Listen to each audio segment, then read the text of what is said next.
ಕರಾವಳಿಯನ್ನೇ ಬೆಚ್ಚಿ ಬೀಳಿಸಿದ್ದ ಉದ್ಯಮಿ ಡೇವಿಡ್ ಹತ್ಯೆ ಪ್ರಕರಣಕ್ಕೆ ಸಂಬಂಧಪಟ್ಟಂತೆ ಮತ್ತೋರ್ವ ಆರೋಪಿಯ ಕಾಲಿಗೆ ಪೊಲೀಸರು ಗುಂಡನ್ನು ಹೊಡೆದಿರುವ ಪ್ರಕರಣ ನಡೆದಿರುವಂಥದ್ದು.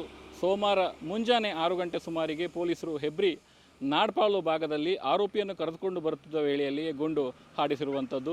ನಾವೀಗ ಅದೇ ಪ್ರದೇಶದಲ್ಲಿದ್ದೇವೆ, ನೋಡ್ಬೋದು. ಸದ್ಯ ಪೊಲೀಸರಿಂದ ಈ ಭಾಗದಲ್ಲಿ ತನಿಖೆ ಆಗ್ತಾ ಇದೆ ಅಂತಲೇ ಹೇಳ್ಬೋದು.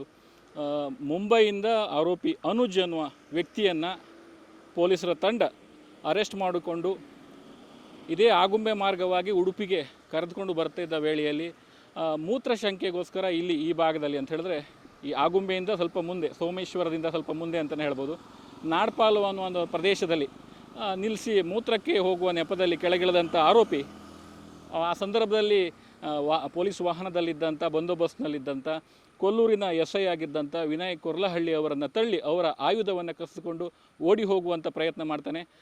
ಆ ಪ್ರಯತ್ನದಲ್ಲಿ ಫೈರಿಂಗ್ ಕೂಡ ಮಾಡಿದ್ದಾನೆ ಅನ್ನುವಂಥದ್ದು ಪೊಲೀಸರು ತಿಳಿಸಿರುವಂಥದ್ದು.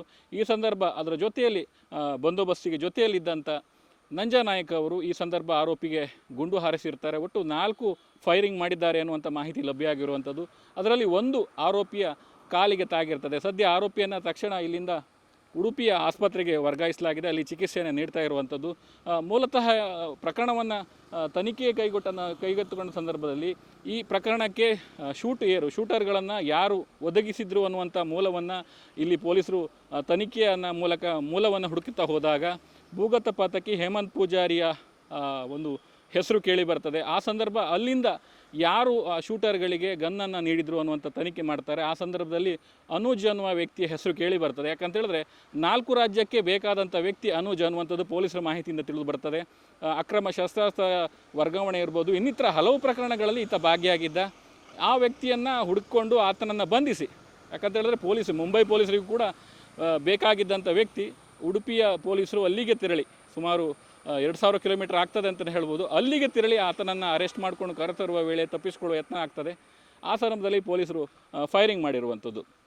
ಸದ್ಯ ಪ್ರಕರಣವನ್ನು ಗಮನಿಸ್ತಾ ಹೋದಾಗೆ ಈ ಮೊದಲು ಕೂಡ ಹಾಗೆ ಅಂದರೆ ಪ್ರಕರಣ ನಡೆದ ಒಂದು 7-8 ಗಂಟೆಯ ಒಳಗಡೆಯಾಗಿ ಓರ್ವ ಆರೋಪಿಯನ್ನು ಬೈಂದೂರಿನಲ್ಲಿ ಅರೆಸ್ಟ್ ಮಾಡಲಾಗ್ತದೆ. ಆತನ ಕಾಲಿಗೂ ಕೂಡ ತಪ್ಪಿಸಿಕೊಳ್ಳುವ ಪ್ರಯತ್ನದಿಂದ ಆತನ ಕಾಲಿಗೂ ಕೂಡ ಗುಂಡನ್ನು ಹೊಡೆಯುವಂಥ ಕೆಲಸವನ್ನು ಪೊಲೀಸರು ಮಾಡಿದರು.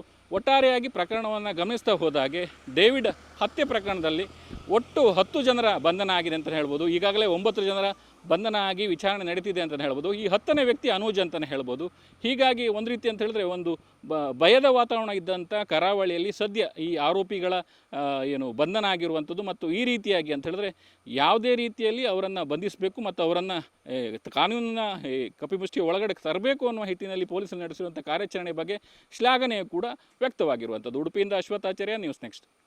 ಉತ್ತಮ ಸಂಸ್ಕಾರಯುತ ಶಿಕ್ಷಣದೊಂದಿಗೆ VSS English medium CBSE school Udupi Muddur. ನರ್ಸರಿಯಿಂದ 10ನೇ ತರಗತಿವರೆಗೆ ಶಿಕ್ಷಣದ ಜೊತೆಗೆ 5ರಿಂದ 10ನೇ ತರಗತಿವರೆಗಿನ ವಿದ್ಯಾರ್ಥಿನಿಯರಿಗೆ ಉತ್ತಮ ಹಾಸ್ಟೆಲ್ ಸೌಲಭ್ಯವೂ ಇದೆ. ನಿಮ್ಮ ಮಕ್ಕಳ ಪ್ರವೇಶಾತಿಗಾಗಿ ಈ ಸಂಖ್ಯೆಗೆ ಕರೆ ಮಾಡಿ.